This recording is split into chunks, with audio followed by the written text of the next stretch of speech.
حضرت عمر کی شہادت ہے. یہودی بول اٹھا, کافر بول اٹھا, اگر 6 مہینے عمر دنیا میں اور رہتے تو دنیا میں کوئی کافر موجود نہ ہوتا. 6 مہینے. اور جب اس بطل جلیل کا جنازہ اٹھا, اللہ بخاری پڑھیے نا, اللہم ارزقنا شہادت فی سبیلک, اللہ بسترے کی موت نہ دینا, شہادت کی دینا. عمر شہید ہوئے, مسجد نبوی میں نماز پڑھاتے, اور جب جنازہ اٹھا تو مدینے کا پھر پیچھے جو دلیر بچے وہ مولا علی تھے.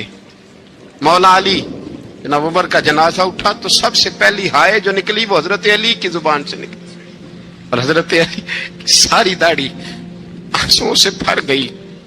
لوگوں نے کہا کہ علی کیا ہوا؟ فرمانے لگے تم دیکھ نہیں رہے جنازہ کس کا اٹھا ہے, پلٹ کے دیکھو تو صحیح, تم پتہ نہیں یہ کون گیا ہے.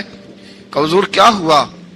آپ فرمانے لگے عمر اس طرح کے کام کر کے گیا ہے, اب ان کے رستوں پہ کون چلے گا؟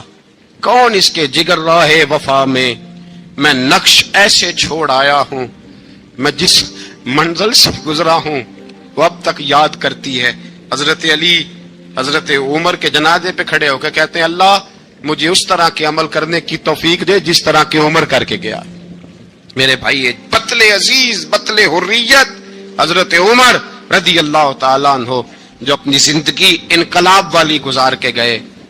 عمر جب دنیا سے گئے تو 80 دینار کا قرضہ تھا, 22 لاکھ مربع میل کا حکمران, اور اپنے بیٹے سے کہنے لگے بیٹے کوشش کرنا تیرے خاندان والے مل کے میرا قرضہ اتار دے, میری قبر پہ بوجھ نہ رہے, اور اگر خاندان والے مدد نہ کریں تو میرے دوستوں سے بات کرنا, وہ مدد نہ کریں تو پھر علی سے بات کرنا. ان کا پیار آپس میں اتنا, اور تو اختلاف ثابت کر رہا ہے. 80 دینار کا قرضہ چھوڑ کر حضرت عمر دنیا سے گئے, اور جاتی دفعہ کہہ گئے میرے بعد میرے بچوں کو حکومت کے مشورے میں بھی شامل نہ کرنا, حکومت کے مشورے میں بھی میری اولاد شامل نہ ہو.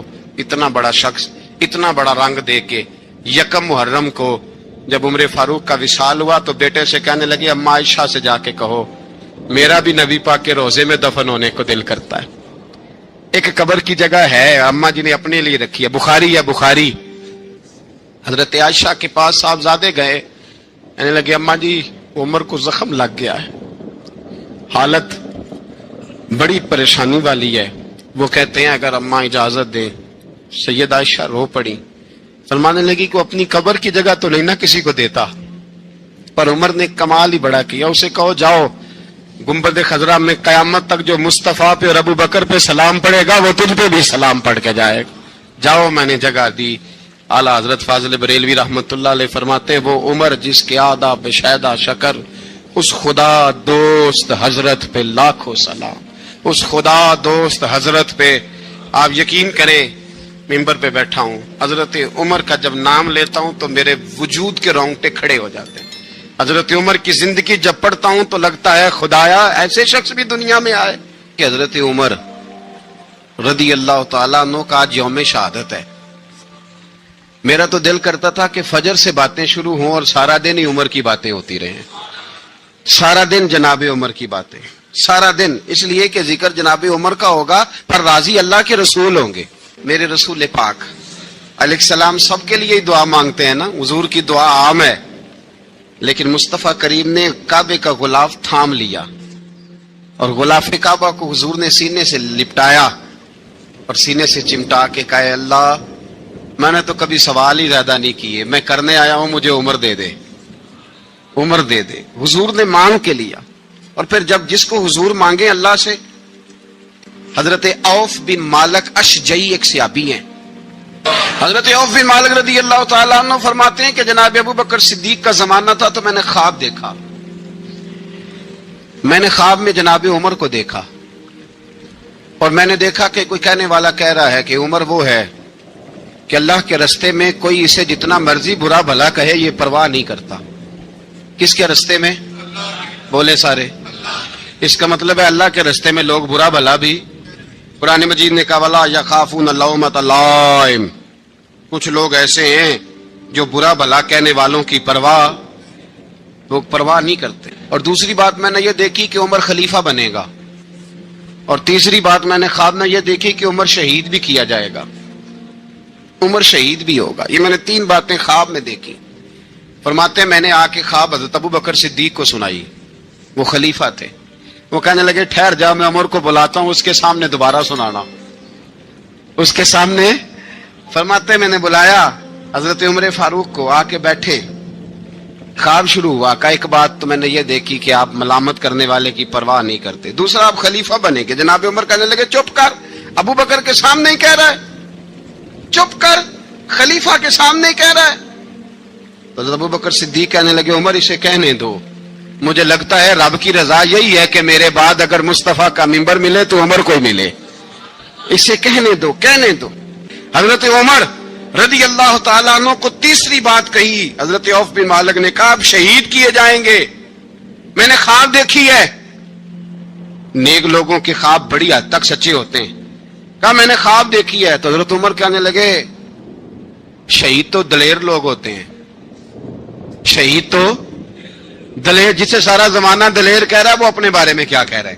کہتے ہیں شہید تو دلیر, میں تو کاہل سا آدمی ہوں, سست آدمی ہوں, میں تو اتنا کام ہی نہیں کرتا. تو یہ خواب تو نے جو ٹھیک ہے دیکھا ہے نا, پھر سے دیکھنا. تو ابو بکر صدیق فرمانے لگے عاجزی نہ کر, انکساری نہ کر, تو جو کہہ رہا ہے ٹھیک کہہ رہا ہے, لیکن مجھے سن کے شکر بھی ہوا ہے اور افسوس بھی ہوا ہے. افسوس اس بات کا کہ تیرے جیسا بطل عظیم چلا جائے گا, اور شکر اس بات کا کہ رب تجھے زندگی بھی اعزاز والی دے گا, اور شہادت کی موت دے کے اللہ تجھے موت بھی عزت والی عطا فرمائے گا. اللہ موت بھی تجھے عزت والی دے گا, تجھے کاہلوں جیسی موت اللہ. حضرت فاروق اعظم رضی اللہ, او بھائی یہاں تو اس زمانے کا سب سے بڑا مسئلہ پروٹوکول ہے.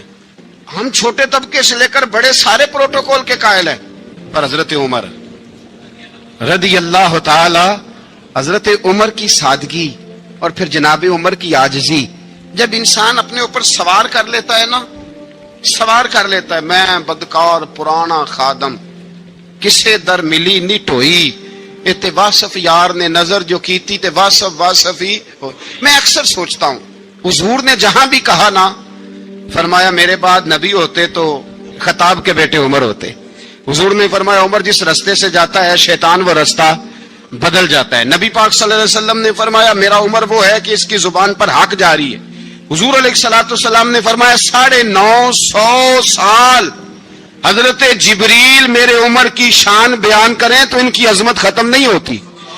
950 سال جبریل عظمت بیان کرے تو ختم نہیں ہوتی. یہ بات ہے حضرت عمر کی, اور فرمایا عمر ابو بکر کی نیکیوں میں سے ایک نیکی ہے, یہ شان ہے اب عمر فاروق رضی اللہ تعالیٰ عنہ کی. حضور نے فرمایا میرے بعد نبی ہوتے تو عمر ہوتے, جس گلی سے عمر آئے شیطان رستہ بدل جائے. میرے عمر فاروق کی شان 950 سال بیان ہو تو ختم نہ ہو. عمر کی زبان پر اللہ حق بیان کرتا ہے, جو عمر کہتا ہے وہی رب کر دیتا ہے. حضور ساری زندگی فضیلتیں بیان کرتے رہے, عمر جواب میں کیا کہتے ہیں؟ کوئی بتائے نا کہ یہ والی حدیثیں کبھی عمر نے بھی روایت کی ہوں کہ حضور نے میرے بارے میں یہ کہا ہے. یہ روایتیں وہ روایت نہیں کرتے. ان سے جب لوگ کہتے عمر تیری بڑی بات ہے تو عمر رو پڑتے, کہتے میں تو اونٹ چرانے والے باپ کا بیٹا ہوں, میں تو اونٹ چرانے والے باپ کا بیٹا, اونٹ چرا. اس سے آگے عمر گئے ہی نہیں ساری زندگی, اس سے آگے لفظ ہی نہیں ادا کی. اور میں تو بھائی اونٹ چرانے والا, میرا باپ تو اونٹ چرایا کرتا تھا, 10 اونٹ تھے, میری ڈیوٹی ہوتی تھی, سنبھالے نہیں جاتے تھے, ابا ڈنڈوں سے مارتا تھا. ساری زندگی عمر حج کرنے گئے, ایک خشک تنا کھجور کا عمر فاروق رضی اللہ تعالیٰ عنہ نے اس کو اپنے کلاوے میں لیا, رونے لگے. لوگوں نے کہا عمر کیا ہوا؟ فرمانے لگے یہاں میں اونٹ چرایا کرتا تھا, یہاں میں اونٹ چراتا تھا, 10 اونٹ سنبھالے نہیں جاتے تھے. دیکھو رسول اللہ کی شان, آج ساری امت چلانے کا طریقہ عطا فرما دیا ہے. ساری نظریے سے پیار. یار پیسہ کس کو برا لگتا ہے؟ سارے صحابہ مل کے آئے, کہنے لگے عمر فاروق سے کہنا ہے نبی پاک کے زمانے میں تو ظاہراً غربت تھی, ابو بکر کے دور میں بھی غربت تھی, اب تو بڑا مال ہے. عمر سے سفارش کرو کہ عمر نیا کرتا پہنا کرے. ملکوں کے سفیر آتے, عمر وہی پھٹی پرانی چادر اوڑھ کے اور وہی کئی جگہ پہ پیوند لگے سوٹ پہن کے سفیروں کے سامنے بیٹھ جاتا ہے. عمر کو مشورہ دو, طے ہو گئی بات. سب نے جب مشورہ دے لیا تو سارے کہنے لگے یہ بتاؤ شیر کی مونچھ کو ہاتھ کون لگائے گا؟ کہنا کس نے ہے؟ بندہ بھی تو ڈھونڈو نا۔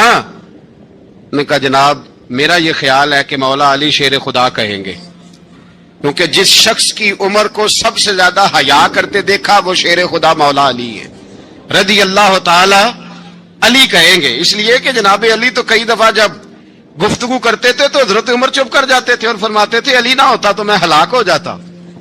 تو کہا علی سے کہو۔ جناب علی شیر خدا کو بلایا، کس کام کے لیے؟ جی اللہ اکبر۔ یہ ذرا اپنے اس دور پہ اس بات کو ذرا لاکا جناب ان سے کہیں کہ زیادہ نہیں، ایک کرتا نیا پہن لے، سفیر آتے ہیں وزیر آتے ہیں تو ایک کرتا نیا پہن لے۔ حضرت علی کو بلایا، آپ فرمانے لگے کوئی اور بات ہوتی تو میں کہہ دیتا، یہ والی میں نہیں کہہ سکتا، کوئی اور ہوتی تو میں عمر کو کئی دفعہ کہہ دیتا ہوں، جلال میں بھی تو سن، یہ والی میں نہیں کہہ سکتا، میں تمہیں ایک مشورہ دیتا ہوں۔ کہ وہ کیا؟ کہنے لگے سیدہ عائشہ صدیقہ سے کہو، وہ مومنوں کی ماں ہیں، عمر ٹالے گا نہیں۔ اماں جی سے جا کے کہا اماں جی نیا کرتا عمر سے کہیں پہن لیں، وزیر آتے ہیں بڑے بڑے لوگ تو چلو کوئی حرج نہیں۔ اماں جی نے کہا اچھا کوئی بات نہیں میں بلا لیتی ہوں۔ جناب عائشہ نے پیغام بھیجا، جب خادم نے کہا نا مصطفیٰ کے گھر سے پیغام آیا ہے تو 20 لوگ بیٹھے تھے، عمر کانپتے ہوئے اٹھے، کانپتے دوڑے۔ حضرت عائشہ پردے میں تھی تو فرماتی ہیں عمر اتحیات کی حالت میں بیٹھ گئے۔ کہا اماں جی دیر تو نہیں ہو گئی مجھے آنے میں؟ کہا نہیں ٹائم پہ آ گئے ہو۔ کس لیے بلایا تھا؟ کہا عمر دیکھو غربت کے معاملات اور ہوتے ہیں، جب اللہ آسانی دے تو کوئی چیز استعمال کرنا حرام نہیں ہوتی، اگر حرام ہے تو بتاؤ۔ کہا نہیں اماں جی حلال ہی ہے۔ تو فرمایا پھر اتنے سفیر آتے ہیں مشیر آتے ہیں، اب تو مال غنیمت بڑا آتا ہے، ڈھیر لگ جاتے ہیں مسجد میں، تو چل ایک نیا کرتا تم بھی پہن لیا کرو، اور آپ نیا کرتا پہنو گے تو دھاک بیٹھے گی غیروں پر۔ تو صحابہ کا مشورہ ہے کہ آپ نیا لباس پہنے۔ اماں جی کہتی ہے میں نے حکم دیا تو عمر چپ کر گئے، گردن جھک گئی۔ تھوڑی دیر کے بعد سیدنا عمر فاروق نے سر اٹھایا تو داڑھی پہ آنسو گر رہے تھے، رو پڑے، کہنے لگے پاک محبوب کی پاک بیوی جیسے حکم کرتی ہو میں حاضر ہوں، پر مجھے وہ والا لباس پہنانا جو میرے مصطفیٰ نے پسند فرمایا ہے، اگر یہ رنگ رسول پاک کا ہے تو میں حاضر ہوں، اور اگر نبی پاک کا نہیں تو پھر جیسے آپ حکم کریں۔ جناب عائشہ کہتے ہیں عمر روئے تو میں زیادہ روئی، میرا پلو بھیگ گیا آنسوؤں سے۔ میں نے کہا عمر آپ جائیے۔ عمر یوں نکلے تو جو صحابہ کھڑے تھے وہ کونے میں تھے، سارے آ گئے۔ کہا اماں جی کیا بنا؟ فرمایا بھائی تم سب جو باتیں کہتے ہو وہ اپنی جگہ ٹھیک ہیں، پر عمر جو بات کرتا ہے وہ سب سے زیادہ ٹھیک ہے۔ عمر جس پہلو پر بات کرتا ہے وہ یار ایسی عاجزی، ایسا رنگ، ایسا انداز، ایسا طرز حیات، ایسی زندگی۔ اولاد کے معاملے میں لوگ بزدل ہو جاتے ہیں، بزدل، پر حضرت عمر کا بیٹا مصر گیا، وہاں سے کمائی کر کے لایا، تجارت کرنے گیا، لاکھوں کا مال۔ کون سا باپ ہے دنیا میں جس کا بیٹا باپ سے پیسے لے کے آئے تو ابا تفصیل پوچھے کہ بیٹا کہاں سے کمائے، کہاں سے لایا، کتنے ملے، کیوں آئے؟ کون سا باپ تفصیل پوچھتا ہے؟ ابا تو کہتا ہے لا صحیح، اور تعریفیں کرتا ہے میرا بیٹا بڑی کمائی کرتا ہے۔ کبھی پوچھا ہے اس سے کہ ڈیوٹی صحیح دیتا ہے کہ نہیں؟ کبھی پوچھا ہے کہ تو ایمانداری کی روزی لاتا ہے کہ حرام کی کماتا ہے؟ یہ باپ کی ذمہ داری ہے، یہ اماں کی ذمہ داری ہے۔ پھر کہتا ہے بیماری کیسے آ گئی، پریشانی کیسے آ گئی؟ تو نے کبھی سوال کیا اپنی اولاد سے؟ حضرت عمر فاروق رضی اللہ تعالیٰ عنہ کا بیٹا مصر سے پیسے کما کے لایا تو جناب عمر نے بلایا، فرمایا بیٹے اتنی تو تیرے پاس راس ہی نہیں تھی، تھوڑے سے تو پیسے لے کے گیا تھا، اتنی کمائی کیسے ہو گئی؟ اتنے تو پیسے نہیں تھے صاحب، کہاں سے کمائی لائے؟ اس نے کہا ابا جی وہ جو میرے چچا ہے نا مصر کے گورنر، آپ کے دوست، انہوں نے میری مدد کی ہے۔ فرمایا جتنے لوگ گئے تھے سب کی ہے مدد اس نے؟ کہا نہیں صرف میری کی۔ فرمایا تیری کیوں کی؟ تیری کیوں کی؟ کہا حضور آپ کے دوست ہیں۔ فرمایا چپ کر، حضور انہوں نے مجھے اتنے پیسے دیے، میں نے کاروبار میں ڈالے تو نفع آیا تو میں ان کی رقم دے کے۔ فرمایا خاموش ہو جا، باقی جتنے لوگ گئے تھے سب کی مدد کی اس نے؟ کہا نہیں حضور صرف میری کی۔ فرمایا اس نے تیری مدد نہیں کی، اس نے خلیفہ کے بیٹے کی مدد کی، اس لیے کہ وہ خلیفہ کو اپنے حق میں نرم کر سکے۔ فرمایا آدھا مال تیرا ہے، آدھا مال غنیمت کا ہے، مال خزانہ کا ہے، مسلمانوں کا ہے، اس لیے کہ تو جو وہاں سے مال کما کے لایا ہے وہ اپنے باپ کے خلیفہ ہونے کی وجہ سے کما کے لایا ہے، لہذا رکھ ادھر۔ یہاں کہتے ہیں کدھر سے آیا، کیسے آیا، کون سا حساب دیں، کیا کریں؟ او بھائی حضرت عمر رضی اللہ تعالیٰ عنہ کا اپنی اولاد کے بارے میں یہ رنگ ہے۔ ایک جنگ سے نا خوشبو آئی، خوشبو بڑی مہنگی ہوتی تھی، عرب میں خوشبو آج بھی بڑی مہنگی ہے، وہ زیادہ استعمال کرتے ہیں۔ میری باتوں کی سمجھ آ رہی ہے میرے بھائیوں؟ بڑی مہنگی خوشبو تھی۔ جب وہ خوشبو آئی تو حضرت عمر نے کہا، گھر میں پہلے پہنچی حضرت عمر کے، چونکہ زیادہ عورتیں استعمال کرتی تھی گھر کے اندر خوشبو، مرد بھی لگاتے تھے۔ حضرت عمر نے اپنی بیوی سے کہا، آپ کی زوجہ تو تھی وہ بڑی خوشبو کو پسند کرتی تھی۔ حضرت عمر نے اپنی زوجہ سے کہا کہ خوشبو لاؤ، میں نے ایک عورت کی ڈیوٹی لگائی ہے، وہ خوشبو تول تول کے نا تو حصہ برابر صحابہ میں بانٹ دے گی۔ تو آپ کی زوجہ کہنے لگی، کسی بی بی کی ڈیوٹی لگانے کی کیا ضرورت تھی، میں جو موجود تھی میں بانٹ دیتی ہوں تول کے حصہ برابر۔ آپ نے فرمایا نہیں تو رہنے دے، وہ فلانی بی بی بانٹے گی۔ حضور میں نے بھی بانٹنی ہے، میرے پہ کچھ حق ہے؟ آپ نے فرمایا نہیں، تو تفصیل نہ پوچھ، تو خوشبو دے دے، کوئی اور بانٹے گی۔ خاتون خانہ تھی نا، کہنے لگی نہیں مجھے بھی آج آپ کو بتانا ہی پڑے گا کہ کوئی جو بانٹ سکتی ہے تو میں کیوں نہیں بانٹ سکتی؟ زوجہ کہتی عمر نے بات کی تو میری چیخیں نکل گئیں۔ حضرت عمر فرمانے لگے، جب تو خوشبو بانٹے گی نا تیرے ہاتھوں کو بھی لگے گی، تیرے دوپٹوں کو بھی لگ جائے گی۔ اگر رب کریم نے مجھ سے سوال پوچھا کہ عمر خوشبو تو مسلمانوں کی تھی، تیری بیوی کے دوپٹے کو کیوں لگ گئی، تو میں اللہ کے حضور کیا جواب دوں گا؟ اگر اللہ نے یہ سوال کیا کہ تیری بیوی نے کیوں لگائی، وہ تو حصہ تھا مسلمانوں کا، تو نے تیری بیوی نے کیوں لگائی؟ تو فرمایا میں نہیں چاہتا کہ اللہ کے حضور مجھے اور تجھے باز پرس ہو، لہذا کسی اور کو بانٹنے دے۔